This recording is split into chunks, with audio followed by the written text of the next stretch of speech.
الرحيم فمن أظلم ممن كذب على الله وكذب بالصدق إذ جاءه أليس في جهنم مثوى للكافرين والذي جاء بالصدق وصدق به أولئك هم المتقون لهم ما يشاءون عند ربهم ذلك جزاء المحسنين ليكفر الله عنهم أسوأ الذي عملوا ويجزيهم أجرهم بأحسن الذي كانوا يعملون. دا سلیرشتمی سپاره بالکل ابتدا دا او سوره زمر 32 نمبر آیت. دا سورت د دې آغاز مون پرون کړو او درې رکوګانې پکې مونږ ویلي دي. د دې سورت زیات تر حصہ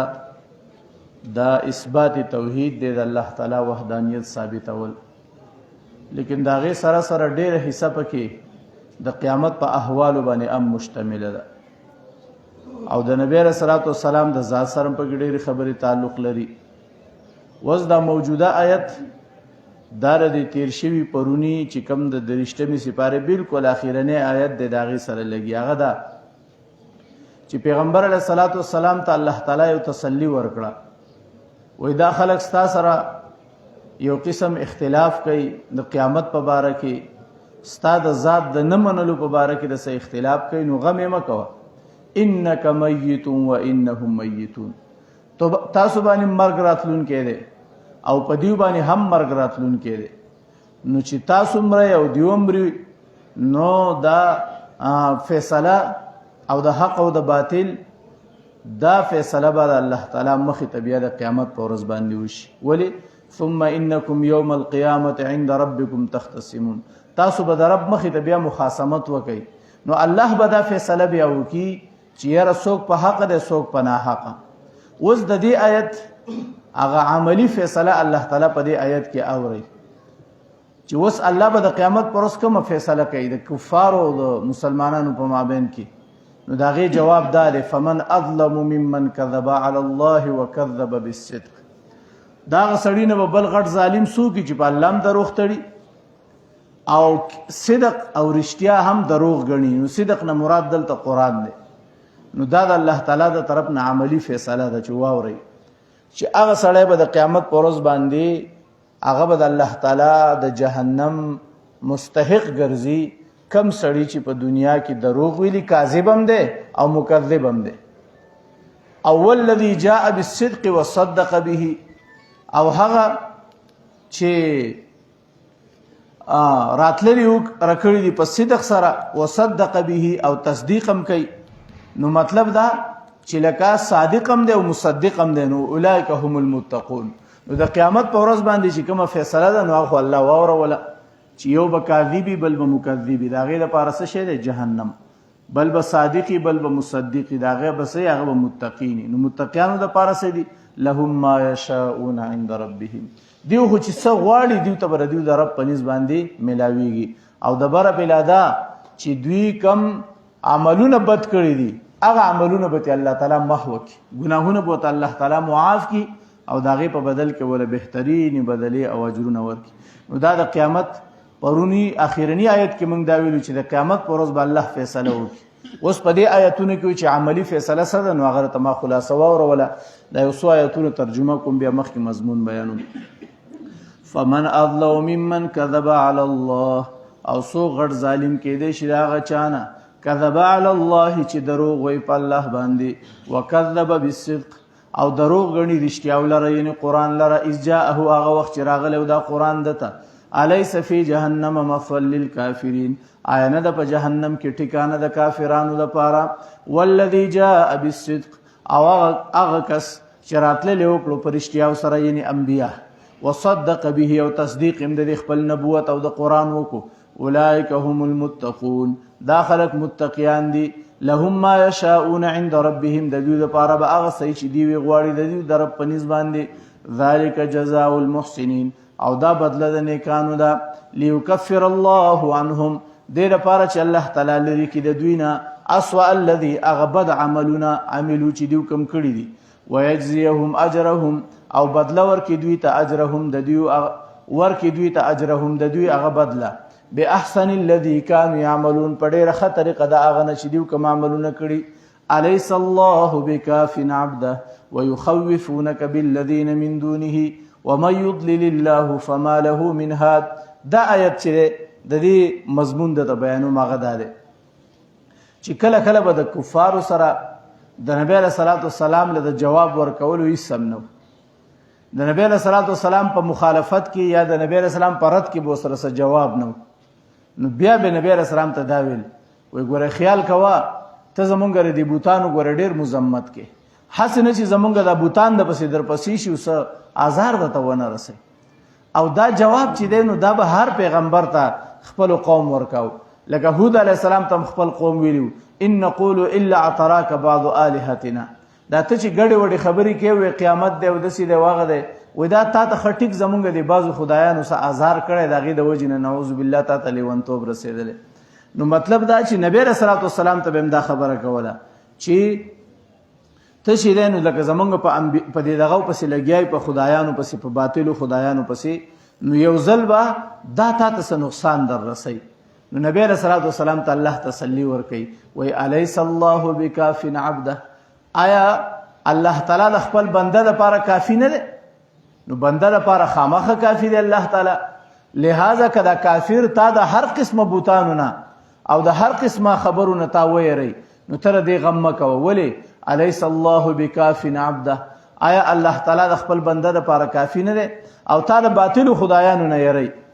او وس دیو تم دا پته و دی کفارو ته چې نبی رسول الله والسلام ته به دا بوتان سزا ورسوي. سزا خو د نشي رسولی خو د ټولو نه غټه خبره دا وه چې دیو په دې انتظارو چې نبی رسول الله والسلام ته د بهر نه څه تکلیف میلاو شي. څه بهر باچاهان د دنیا باچاهان هغه دوی ته څه تکلیف ورکي څه نقصان ورته ورکي نو د هغې د وجې نه به مونږ دا ووایو چې دا زمونږ د بوتانو د آزار ووایو. لیکن الله تعالی په هغې کې ناکام کړو. چې کله ناکام په دې کې شو چې نبی رسول الله والسلام دیو به یې راووایي تا ته به زمونږ د خدایان یو ځل آزار در رسوي او آزار به دی چې تا ته به څه نه څه نقصان در رسي. نو دیو د دې په انتظار چې اوس نبی رسول الله والسلام په دې جماعت کې چې دا کم د مسلمانانو جماعت صحابه پیدا کړي دي چې په دې کې داسې توړ پیدا شي دا کم شي د بهر دنیا نه باچاهان دي غټ غټ زورور هغه وله څه یو قسم زورنه ورکي. دیو په دې انتظارو او الله د هغې الټ کار وکړو. هغه دا چې ورځ په ورځ په مسلمانانو کې اضافه کېده ورځ په ورځ باچاهان دا به سلابي کېده. نو مثلا مشهور باچا نجاشي باچا هغه هم د مسلمانانو یو قسم دغه شو په نبی علیه الصلاۃ والسلام باندې ایمان نه وړو. ولې چې مسلمانانو اولنی هجرت دا حبشې ته کړو چې په مکه مکرمه کې مسلمانانو ته ژوند تیرول مشکل شو. نو نبی علیه الصلاۃ والسلام صحابو له اجازت ورکو وای تاسو د خپل ایمان د بچ کولو لپاره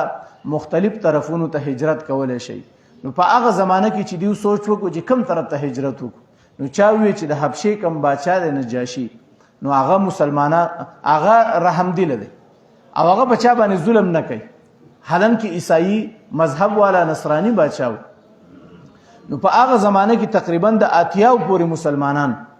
چې پای کې د عثمان غنی رضی الله عنه په خپل موجودو او د نبی رسول الله والسلام لور محترمه حضرت رقیه رضی الله تعالی عنها هم پکې و او د نبی رسول الله د ترزوی جعفر رضی الله تعالی عنه پکې هم. نو داسې اتیاو پورې کسان دیو حبشې طرف ته هجرت وکړو. د کافرانو پسې خپل کسان ولېږل چې یاره د نجاشي باچا ته ووایي چې زمونږ دلته څه کسان راغلي دي هغه مونږ ته راواپس کړي. نو چې کله دیو دوه کسان ولېږل نو نجاشي باچا ته ورسېدو تحفې او تحایف یې موله ویوړو او ته یاره دلته زمونږ څه کسان راغلي هغه مونږ ته راواپس کړي. نو هغه ورته ویې زاغه پورې تاسو ته نه در واپس کوم چې څو پورې ما ولیدلي نه زه واورم چې دا څوک دي. و چې کله دا صحابه راوغوښتو نو په هغې کې جعفر رضی الله تعالی عنه هم وایي د صحابو خپل منځ کې مشوره وکړه چې دا باچا زمونږ نه تپوس کوي نو مونږ به ورته څه جواب ورکړو. دا خو به خامخه زمونږ د مذهب په باره کې زمونږ نه تپوس کوي او زمونږ مذهب د مذهب نه جدا دی. وایي جعفر رضی الله عنه ته وفرمایل چې حق جواب به ول ورکو کم جواب کم خبرې چې موږ ته پیغمبر علیه الصلاۃ والسلام کړي. و چې کله دربار ته رالو نو نجاشي باچا ته تپوسونه وکړو وای جعفر رضی الله عنه ته فرمایل چې ګوره مونږه اول وو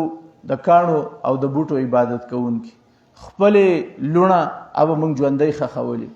مونږ په معمولی خبرو باندې جنگ جګړې کولې قتل عام بم کاو جهالت په مونږ کې او الله تعالی په مونږ کې مونږ ته یو نبی راولېګو هغه مونږ ته رسول رحمه خبره کوي هغه مونږ ته دا و چې تاسو د یو رب په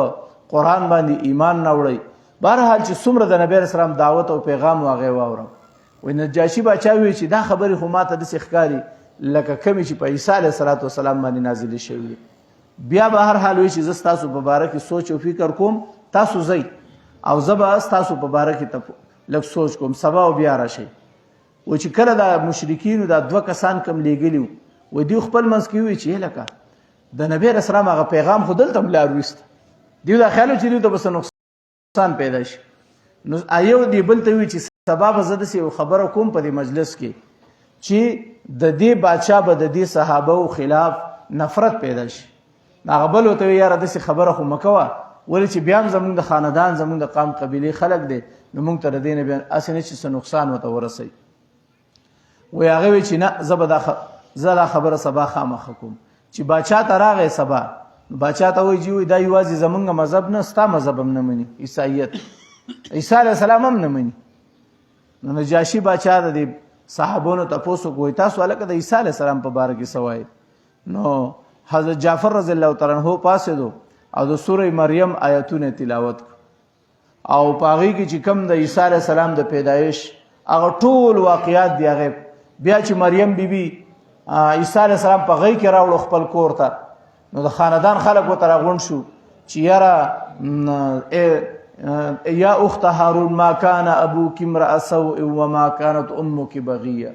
اے د هارون علیه السلام خور وی هارون علیه السلام خور دی وته په دې بنیاد وی چې د هارون علیه السلام په اولاد کې راتله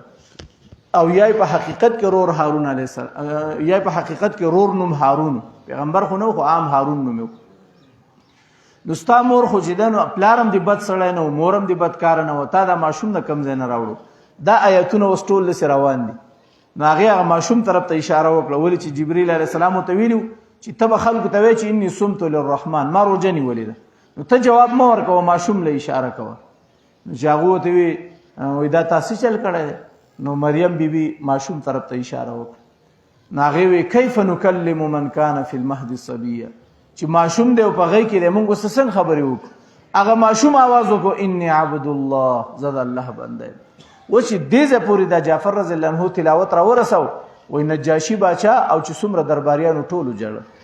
قران کې الله تعالی دا و تذکرہ کړی دا و اذا سمعوا ما انزل الى الرسول ترى اعينهم تفيض من الدم و چې کله دا قران واوریدون وای تا ولیدل چې رسترګو نه وخت روانه وي وای په اقزه کې نجاشي باچا وي چې دی پیغمبر علیه الصلاۃ والسلام په دبانې چې د عیسی علیه السلام په باره کې دا کمی خبرې نازل دي واقعي یو ډکه اوچت کو چې عیسی علیه السلام نه دین یو ذره بره دی نخکته دی عمدقه دی او په نبی علیه الصلاۃ والسلام باندې ایمان نه وړو نو بهرحال مقصد زما د خبرې دا دی چې په دې آیت کې الله دا وایي چې دا کافران دا ستا په انتظار دي تا د خپل باطل خدایانو نه یری چې زمنګ باطل خدایان به دې پیغمبر پسې آزار ورپسې کی او دلک منګ نه نو دنیا به شکست ورکی لیکن الله فرمایل علیه الله بکاف عبدا آیا الله د خپل بنده لپاره کافی نه دی نو هغه د دنیا د بچاهانو پزلونو کې د پیغمبر علی السلام روب داب کې خودو او څو ورځې مخکې ما تاسو ته د